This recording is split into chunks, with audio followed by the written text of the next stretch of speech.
Ahmedabad crime બ્રાન્ચે 400 કિલોથી વધુનો ગાંજો ઝડપ્યો છે। નારોલ 4 રસ્તા પાસેથી આ ગાંજો ઝડપી લેવાયો છે। ડુંગળીની આડમાં હેરાફેરી કરનાર 2 શખ્સોની ધરપકડ થઈ છે।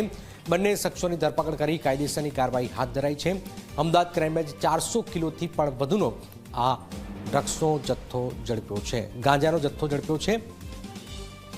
અમદાવાદ ક્રાઇમ બ્રાન્ચે 400 કિલોથી પણ વધુ આ ગાંજાનો જથ્થો ઝડપ્યો છે।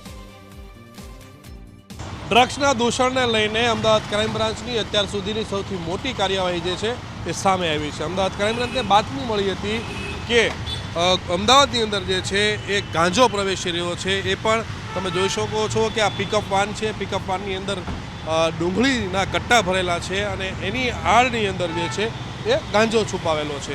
તો ગાંજાને લઈને તે આ બાતમી મળતાની સાથે અમદાવાદ ક્રાઇમ બ્રાન્ચની ટીમ જે છે અલગ અલગ એ તૈનાત થઈ ગઈ। નારોલ 4 રસ્તા ખાતે નારોલ 4 રસ્તા આ વાહન આવતાની સાથે જ વાહનને ઊભું રાખી દેવામાં આવ્યું। ઊભા રાખ્યા બાદ તપાસવામાં આવી તો 400 કિલોથી પણ વધારે, એટલે કહી શકાય કે ખૂબ જ મોટી માત્રામાં 400 કિલોથી પણ વધારે ગાંજો જે છે એ ઝડપી પાડવામાં આવેલો છે। કુલ 2 આરોપીઓની આમાં ધરપકડ કરવામાં આવેલી છે અને અત્યારે અમદાવાદ ક્રાઇમ બ્રાન્ચ દ્વારા તમે જોઈ શકો છો કે આ ડબ્બા મંગાવેલા છે। આ ડબ્બાની અંદર ગાંજો સીલ કરવામાં આવી રહ્યો છે। આખી કાર્યવાહી જે છે નારોલની ટ્રાફિક પોલીસ ચોકી છે તેની અંદર આખી આ કાર્યવાહી ચાલી રહી છે અને કલાકો સુધી જે છે આ કાર્યવાહી ચાલશે। કુલ 2 આરોપીઓની ધરપકડ કરવામાં આવી છે, જે બંને આરોપીઓ મૂળ મહારાષ્ટ્રના છે।